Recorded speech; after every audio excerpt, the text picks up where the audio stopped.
Physical के कितनी देर बाद ग्रुप डिस्कशन होता है? क्या रनिंग चेस्ट नंबर वाइज होती है या फिर रैंडम ऐसे ही होती है? क्या फिजिकल और ग्रुप डिस्कशन के बीच इतना समय मिल जाता है कि कपड़े चेंज कर सकें? और टॉपिक अगर रैंडम आ जाए, हमने इसके बारे में पढ़ा ना हो, तो किस तरीके से रिएक्ट करेंगे ताकि जीडी क्लियर कर सकें? तो कुछ इसी तरीके के आपके ढेर सारे डाउट जितने भी बनते हैं, सारे के सारे इस वीडियो के अंदर मैं क्लियर करूंगा। तो वीडियो को बिना स्किप किए हुए एक एक डाउट अपना क्लियर कर सकते हो। एयरफोर्स एग्जाम क्लियर करने के बाद जो पहली चीज आपको जाननी चाहिए वो होता है कि फेज 2 में क्या क्या होता है।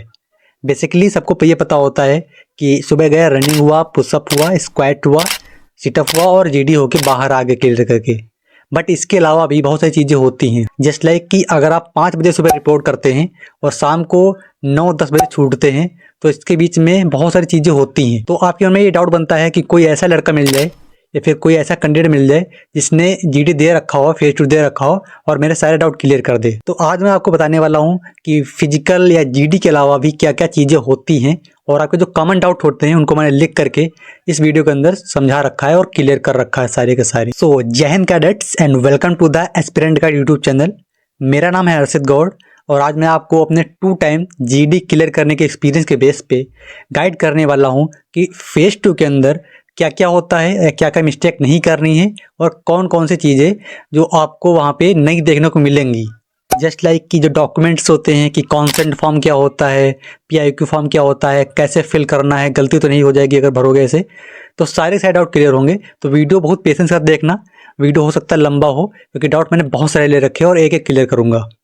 और इस वीडियो के अंदर मैंने चैप्टर बना रखे हैं, तो आपका जो भी डाउट हो तो चैप्टर के ऊपर क्लिक करके आप अपना पर्टिकुलर डाउट को भी देख सकते हैं, वरना पूरा वीडियो देखेंगे तो आपके लिए और अच्छा होगा। सबसे पहला डाउट ये बनता है कि क्या रनिंग जो होती है वो चेस्ट नंबर वाइज होती है? तो बिल्कुल भी नहीं। बहुत ही रेयरली जो सेंटर है, जैसे मान लिया कि बिहटा के अंदर तुम्हारी रनिंग चेस्ट नंबर वाइज होती है। वहाँ पे ग्रुप बनते हैं, अल्फा और चार्ली करके कुछ ग्रुप बनते हैं, तो वहाँ पे रनिंग चेस्ट नंबर वाइज होती है। और बाकी कानपुर में और जितने भी सेंटर्स बाकी तुम्हारे हैं, कहीं पर भी चेस्ट नंबर वाइज नहीं होती है, ऐसे में रैंडम ऐसे दौड़ाते हैं। और दूसरा डाउट ये बनता है कि रनिंग का जो बैच बनता है वो कितने लड़कों का बनता है एक बार में? तो मोस्टली मान लो कि एवरेज जो बनता है वो 100 का बनता है, ज़्यादातर का 100 बनता है। बट जैसे कि जो बड़े सेंटर्स हैं नॉर्थ इंडिया, इधर कानपुर साइड या अम्बाला साइड, वैसे मोस्टली कानपुर के अंदर बात करूँ तो 180 तक बना बैच बन सकता है और बाकी जगह पे 100 का ही बनता है। इसके बाद थोड़ा सा अगर पहले आएंगे रनिंग के पहले, तो रिपोर्टिंग जो कनेक्ट टाइम होता है वो लगभग, उसमें जो एडमिट कार्ड आएगा उसमें 5 बजे लिखा होता है, बट आपको 4 बजे करना है। थोड़ा जल्दी रिपोर्टिंग करोगे तो जल्दी आगे लग जाओगे लाइन में, तो जल्दी रनिंग हो जाएगी आपकी। तो पहला बैच जो होता है उसमें सिलेक्शन होने के ज़्यादा चांसेस होते हैं। और 4 बजे आप रिपोर्टिंग करेंगे तो आपका पहले डॉक्यूमेंट वेरिफिकेशन हो जाएगा, आपका एडमिट कार्ड चेक कर लेंगे और आपका जो फेस है मिला लेंगे उससे। उसके बाद में आपको चेस्ट नंबर अलाउट कर दिए जाएंगे जो आपको अपने चेस्ट पे बांधने होते हैं, और वहीं पे कॉन्सेंट फॉर्म जो होता है उसको फिल करवाते हैं। कॉन्सेंट फॉर्म क्या होता है उसकी मैं इमेज यूज कर दूंगा वीडियो के अंदर, तो आप उसको देख सकते हैं कि किस तरीके का कॉन्सेंट फॉर्म होता है। और इसी कॉन्सेंट फॉर्म भरने के दौरान आपकी जो मार्कशीट होती है वो जमा हो जाती हैं आपके जो डाटा मिलाने के लिए कि आपकी डेट ऑफ बर्थ और सब कुछ सही है कि नहीं है। इसके बाद में आपको आपका बैग जो जमा करा लिया जाएगा और बैग पे एक जो छोटी सी स्लिप होती है बांधी जाएगी कि आपका चेस्ट नंबर जो होता है उस पर लिख दिया जाएगा। बाकी कुछ जैसे कानपुर वगैरह होगा वहाँ पे ये मिलता भी नहीं, वहाँ पे चौक से लिख देते हैं बैग के ऊपर आपका चेस्ट नंबर, ताकि आगे ढूंढने में आपको आसानी हो जाए। फिर इसके बाद में आपको ले जाते हैं ट्रैक के ऊपर, और ट्रैक के ऊपर वहाँ पे लाइन लगवाते हैं, बैच बनाते हैं। 100 का जितना बच्चा बने उतने का बैच बनाते हैं वो लोग। अब यहाँ पे डाउट ये आता है कि रनिंग में कहाँ पे लगे, तो यहाँ तुम्हें लगना सबसे आगे। सबसे आगे क्यों लगना है? क्योंकि एक रूल होता है इसके अंदर कि जब तक जो लाइन होती है स्टार्टिंग वाली, क्योंकि लाइन लंबी लगती है, तो जो सबसे लास्ट बंदा खड़ा होता है वो जब तक निकलेगा नहीं तब तक टाइमिंग स्टार्ट नहीं होती है। तो जो आगे लगा होता है वो पहले ही क्रॉस कर जाएगा लाइन, उसको लगभग 10 सेकंड का 5 सेकंड का टाइम एक्स्ट्रा मिल जाता है। तो आगे लगोगे, अगर आपकी रनिंग यहाँ पे 7:10 7:15 आ रही है तो आगे लगोगे तो रनिंग आसानी से क्लियर हो जाएगी। अब लाइन में लग गए आप, तो इसके बाद में CO साहब आएंगे और फिर वो अपने जो भी जानकारी होती है, इन्फॉर्मेशन होती है कि कितना किलोमीटर जाना है, कितना मिनट होता है, वैसे हमको पता होता है बट वो बताते हैं। और एक वो वार्निंग जरूर देते हैं, क्योंकि लड़के ना जल्दी भागने चक्कर में एक गिरा देते हैं, तो वार्निंग देते हैं कि अगर कोई किसी को गिराता हुआ देखा गया या फिर कोई भाग दौड़ इधर उधर करता देखा गया कि ये बदतमीजी कर रहा है, तो मैं पूरा का पूरा बैच ही कैंसिल कर दूंगा ये वाला। और CO साहब ने एक बार बोल दिया तो CO साहब के आगे कोई बोल सकता है क्या? तो तुम्हारे मन में अगर ये डाउट था कि रनिंग अगर 180 बैच बनेगा, 100 बैच बनेगा, तो क्या उसमें भाग दौड़ हो जाती है, गिर पड़ते लड़के 1-2, तो ऐसा क्या? तो ऐसा बिल्कुल नहीं होता है। इतना चौड़ा रनिंग ट्रैक होता है कि आराम से आप दौड़ दोगे, कोई भी गिरता उड़ता नहीं है। इसके बाद आप पूरे ट्रैक पे घूम करके रनिंग करके आओगे, तो लास्ट में जब आप रुकोगे तो तुम्हारे में ये डाउट बनता होगा कि क्या रनिंग के जस्ट तुरंत बाद पुशअप हो जाते हैं, या फिर रनिंग के बाद थोड़ा टाइम दे देते हैं वो लोग कि आप आराम से रिलैक्स हो जाओ तब आपका पुशअप होगा। तो मैं आपको यहाँ पे शेयर कर दूं कि टाइम 10 मिनट मिल जाता है आसानी से। जैसे आप रनिंग करके आएंगे तो आप जो भी यूट्यूब पर से देख के जाएंगे एक्सरसाइज वगैरह की बॉडी रिलैक्स करने के लिए क्या करना है, या फिर आप जो ग्राउंड पे करते थे तो वहाँ पे आप आसानी से कर सकते, थोड़ी बहुत कर सकते हैं ताकि बॉडी रिलैक्स हो जाए, आप पुशअप के लिए रेडी हो जाए। और पुशअप के पहले वो लोग थोड़ा बहुत इंस्ट्रक्शन देते हैं कि पुशअप करना कैसे है, तो तब भी आप उनको देखोगे तभी आपको टाइम मिल जाएगा, बॉडी रिलैक्स हो जाएगी और आसानी से आप पुशअप में अपना जो भी परफॉर्मेंस आपका होगा बेस्ट दे पाएंगे। बाकी रनिंग ट्रैक किस एसी पे किस तरह का है, क्योंकि हर जगह का शेप अलग अलग है, इसके ऊपर वीडियो जल्दी ही आएगा। मैं सभी लड़कों से पूछ करके एक रनिंग ट्रैक किस तरह का कहाँ का होता है मैं प्रॉपर वीडियो बनाने वाला हूँ, और जीडी लेवल किस लेवल का होता है वहाँ पे, तो मैं 2 चीज़ें उस वीडियो में कवर करूँगा, रनिंग ट्रैक कैसा है और जीडी लेवल कैसा होता है। नेक्स्ट वीडियो बस कल ही या परसों में आने वाला है। तो इसके लिए आपको करना क्या है, चैनल को सब्सक्राइब कर लेना है ताकि जब वीडियो आए तो आपको पता चल जाए। बाकी पुशअप के अंदर डाउट सबका क्या रहता है कि होल्ड कितने सेकंड का कराते हैं, तो सिंपल सी कैलकुलेशन अगर करोगे तो जो लिखा होता है साइड के ऊपर कि 1 मिनट के अंदर आपके 10 पुशअप होंगे, तो 60 सेकंड में 10 आ जाएंगे, मतलब पर पुशअप 6 सेकंड हो गया। 1 सेकंड नीचे जाने का, 1 सेकंड ऊपर आने का, 2 सेकंड ये, तो 4 सेकंड का हर पुशअप के अंदर होल्ड होना चाहिए हिसाब से। बट कुछ ऐसे पे क्या होता है कि पहले जितना होल्ड नहीं कराते हैं, पहले कहो स्टार्टिंग में 2 सेकंड का करा दें, 3 सेकंड करा दें, बाकी जो समय बच जाता है उसको लास्ट में वो लोग लंबा लंबा होल्ड करा देते हैं ताकि बच्चे ज़्यादा आउट हो, तो वहाँ पे वो लोग ये कर लेते हैं। बाकी कहीं पे क्या होता है पहले ज़्यादा जल्दी करा देते हैं, पहले ज़्यादा होल्ड करा देंगे, लास्ट में कम कराएंगे। और जैसे कि कानपुर एसी वगैरह होगा, यहाँ पे होल्ड बिल्कुल ही कम होता है, तो यहाँ पे 1 मिनट के पहले ही पुशअप खत्म हो जाते हैं। सेम चीज़ यही लागू होती है हमारी स्क्वाट के अंदर और सेटअप के अंदर। सिंपल चीज़ें हैं, अगर आप करोगे सही से तो आप पास हो जाओगे। बाकी क्या गलतियां नहीं करनी है, क्योंकि स्क्वाट वगैरह होता है कि अगर आपसे अभी बोला जाए तो आप 50 लगा दोगे, जो कि लगाना वहाँ पे कमी है, तो स्क्वाट वगैरह में लड़के फालतू में आउट हो जाते हैं। सिंपल चीज़ें होती हैं। तो अगर आपको ये जानना है कि गलती क्या नहीं करनी है तो उस वीडियो का लिंक मैं आपको डिस्क्रिप्शन बॉक्स में दे दूंगा, तो वहाँ से देख लेंगे। और वो वीडियो बहुत ही मैंने मेहनत करके बनाया था, मैं उसमें खुद जो गलतियाँ करके दिखा भी रहा हूँ कैसे क्या नहीं करना है और कैसे करना है वो भी बता रखा है उसके अंदर। तो उस वीडियो को इस वीडियो के बाद आप देख लेंगे। तो यहाँ तक हमारा फिजिकल के साइड डाउट क्लियर हो चुके हैं। अगर आपका कोई फिजिकल के रिगार्डिंग डाउट बच जाता है तो आप नीचे कमेंट बॉक्स में करेंगे। अभी डाउट करते हैं हम लोग जीडी के डाउट क्लियर। तो सबसे बड़ा और सबसे पहला डाउट जो बनता है वो ये बनता है कि फिजिकल जब खत्म हो जाएगा उसकी कितनी देर बाद जीडी होती है। तो ये बता दो कि ये डिपेंड करता है आपके चेस्ट नंबर के ऊपर। अगर आपका चेस्ट नंबर पहले ही स्टार्टिंग में है तो आपकी जीडी पहले हो जाएगी, आपकी फिजिकल खत्म होने के आधा घंटे या फिर 45 मिनट के बाद ही आपकी जीडी स्टार्ट हो जाएगी।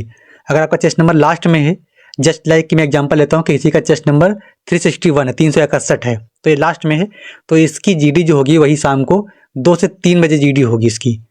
तो इसी हिसाब से आपका अपना जो भी आपका चेस्ट नंबर हो तो उसके रिगार्डिंग आप अपना गेस कर सकते हैं कि आपका जीडी कब होगा। अगर आपका पहले ही 1 से लेकर के 40 तक है तो समझ लो आपका बस फिजिकल के थोड़ी देर बाद ही आपकी जीडी स्टार्ट हो जाएगी। और यहीं पे आपका एक डाउट और बनता है कि क्या कपड़े चेंज कर सकते हैं? तो जी बिल्कुल चेंज कर सकते हैं अगर आपका चेस्ट नंबर लास्ट में है तो, क्योंकि स्टार्टिंग वालों को तो टाइम मिलता नहीं। जैसे आप फिजिकल कंप्लीट करके जाओगे, जो बड़ा सा रूम होता है उसके अंदर बिठाएंगे आपको, तो वहाँ पे डॉक्यूमेंटेशन स्टार्ट हो जाता है। आपको जो PIQ फॉर्म दिया जाता है, पर्सनल आइडेंटिफिकेशन क्वेश्चनर, इसमें सिंपल सा होता है, आपके बारे में पूछते हैं। और वही जो PIQ फॉर्म होता है वही जीडी में भी यूज़ होता है कि जो आपने जो इंट्रोडक्शन के अंदर आप बोलते हैं ना कि my name is, my father name is, I past my 12th, तो जितनी भी डिटेल होती है ना कि कब आपने पास किया, कितने परसेंटेज से पास किया, कौन से स्कूल से पास किया, या फिर आपके माता पिता क्या ऑक्यूपेशन क्या है, क्या करते हैं वो लोग, ये सारी चीज़ें उसके अंदर लिखी जाती हैं। तो जैसे ही आप फिजिकल कंप्लीट करके आओगे तो आपका सबसे पहले यही फॉर्म फिल कराया जाएगा, और जितने फॉर्म होते हैं सारे फिल कराएंगे, बहुत सारे हो। तो जो स्टार्टिंग में होते हैं जिनका चेस्ट नंबर, तो वो लोग थोड़े बहुत फॉर्म फिल करके फिर चले जाते हैं, उनका उठा ले जाते हैं वो लोग वहाँ से कि आप आइए सभी लोग, जो आगे के 20 लोग हैं। बाकी जितने भी लोग होते हैं वो अपना डॉक्यूमेंटेशन फिल करते रहते हैं, बाकी लोग चले जाते हैं। तो अगर आपका चेस्ट नंबर लास्ट में है तो आप बैठे रहेंगे वहीं पे, थोड़ी देर बाद में आपका 1-2 घंटे बाद में आपका डॉक्यूमेंटेशन खत्म हो जाएगा, तब आप फ्री हो जाएंगे वहाँ पे। तब आप अपना जो भी आपके कपड़े हैं उसको चेंज कर सकते हैं। बाकी जिनका पहले होता है वो उनको टाइम नहीं मिलता चेंज करने का। और एक चीज़ ये बनती है कि क्या कपड़ों का वहाँ पे रोल होता है कि अगर हम केवल एक सिंपल सी हाफ लोअर और हाफ टी शर्ट के अंदर जीडी देंगे तो क्या इसका इम्पैक्ट अलग होगा, या फिर मैं अगर व्हाइट शर्ट और ब्लैक पैंट और ब्लैक जूते में दूंगा अगर, तो क्या इम्पैक्ट अलग पड़ेगा?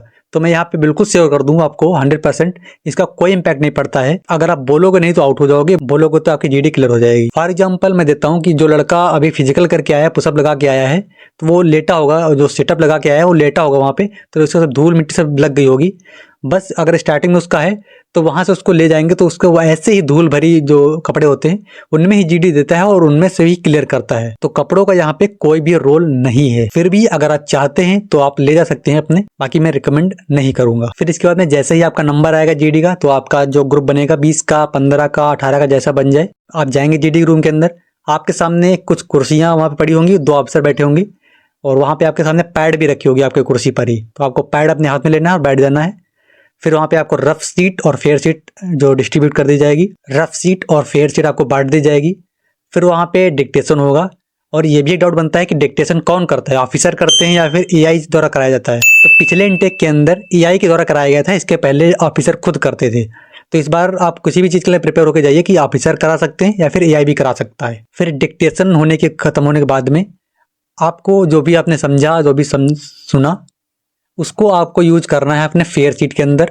और लड़के पूछते हैं कि फेयर शीट में कितना लिखे हैं हम लोग, 4 लाइन, 10 लाइन, 2 पैराग्राफ, 3 पैराग्राफ, कितना लिखे हैं। तो यहाँ पे मैं आपको इंश्योर कर दूं कि जो फेयर शीट हमें मिलती है वो A4 साइज का होता है और A4 साइज में भी ऊपर एक लाइन खींची होती है, बाकी नीचे लाइन खींची होती है।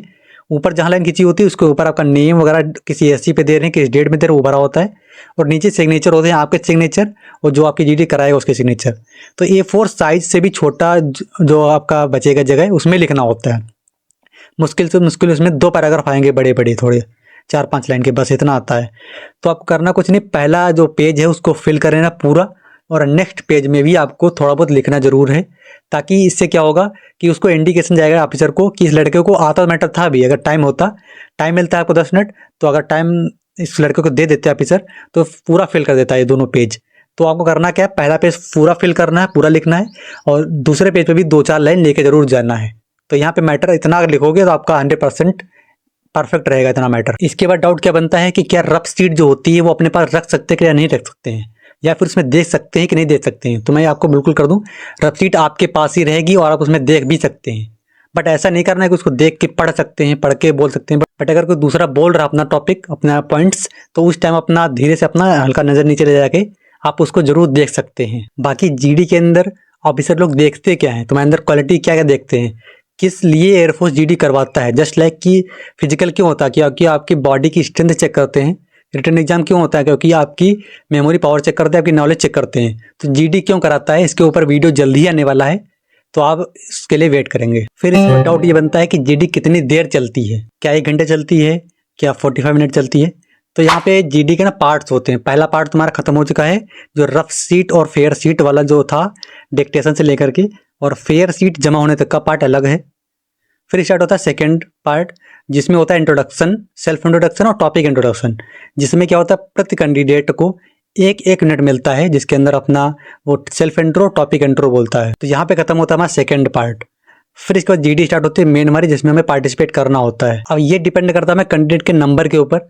अगर 15 बच्चे जीडी दे रहे हैं, 15 ग्रुप बना है, तो 15 से 16 मिनट मिलते हैं, बस इससे ज़्यादा नहीं मिलते हैं। और अगर 20 बच्चों का ग्रुप बना है तो आपकी जीडी मुश्किल से मुश्किल 20 मिनट या फिर 22 मिनट ही चलेगी। फिर डाउट ये बनता है कि जीडी के अंदर कितनी बार पार्टिसिपेट करें ताकि सिलेक्शन बिल्कुल हम कंफर्म समझें। तो सजेशन मैं दूंगा कि 3 बार पार्टिसिपेट करना है, और पार्टिसिपेशन भी ऐसे करना है कि आपकी वहाँ पे प्रेजेंस लगे। जस्ट लाइक कि आपने बस 1 सेंटेंस बोल दिया, चुप हो गए, तो इसका कोई मतलब नहीं है। ऐसा बोलो कि प्रेजेंस लगे कि मैं जीडी में हूँ और मेरा ये पॉइंट है और मैंने ये पॉइंट रखा है। जब भी बोलना स्टार्ट करें तब आप अपना 3 से 4 सेंटेंस बोलें। ये 3-4 सेंटेंस हमारे 25 से 30 सेकंड हो जाएंगे। तो अगर आप इतना बोल लेते हैं एक बार में, तो लगेगा ऑफिसर को कि हाँ इस जीडी के अंदर इस बच्चे के प्रेजेंस है और इसने अपना पॉइंट ऑफ व्यू रखा है।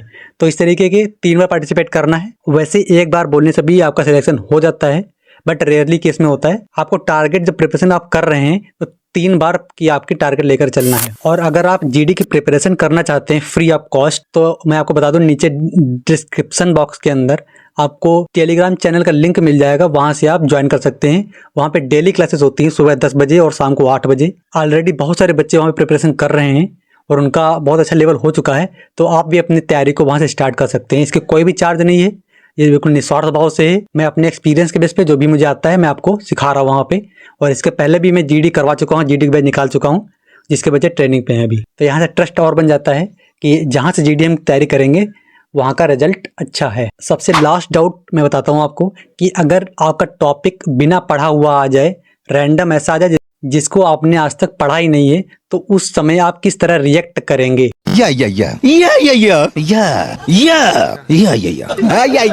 Yes. No. Okay. अगर इस तरह रिएक्ट करेंगे तो बिल्कुल भी सिलेक्शन नहीं होगा।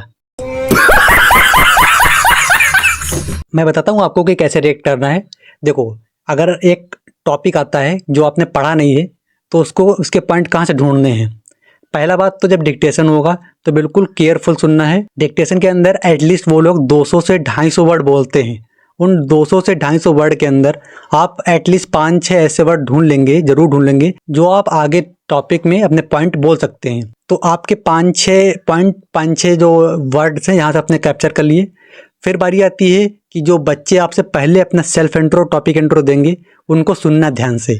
तो उनके में से पॉइंट कुछ अपना सोच लेना अपने माइंड में। तो जब टॉपिक बिना पढ़ा आया तो हमने डिक्टेशन से उठा लिया और हमने उठा लिया अपना पॉइंट जो कैंडिडेट हमसे पहले बोल रहे हैं उनमें से। और मैं आपको बता दूं कि यहाँ से इतने से ही आपका सिलेक्शन हो जाएगा अगर अपने डिक्टेशन के में से ही 5-6 लाइन उठा करके बोल दी, और या फिर जो कैंडिडेट आपका बोल रहा है उसका कॉपी करके ही बोल दिया, एटलीस्ट थोड़ा मॉडिफाई करके बोल दिया उन्हीं के सेंटेंसेस, तो आपका सिलेक्शन हो जाएगा। बाकी मैं जीडी की जो प्रिपरेशन करा रहा हूँ उसके अंदर लगभग 100 to 120 टॉपिक करा ही दूंगा, तो उससे बाहर नहीं आएगा। फॉर एग्जाम्पल कि टॉपिक आया भी, तो जैसे मैंने टॉपिक कराया टाइम मैनेजमेंट के ऊपर, और वहाँ पे टॉपिक आ गया कि importance of time in student life, तो टॉपिक थोड़ा रिलेटेड आ जाएगा, बिल्कुल भी अलग से टॉपिक नहीं आएगा, उन्हीं में से ही टॉपिक आएगा। इसका रिकॉर्ड पिछली बार है, जितने भी टॉपिक कराए थे मोस्टली जो डेट थी उनमें रिपीट ही हुए थे, और नहीं रिपीट हुए तो उनसे मिलता जुलता कुछ ना कुछ टॉपिक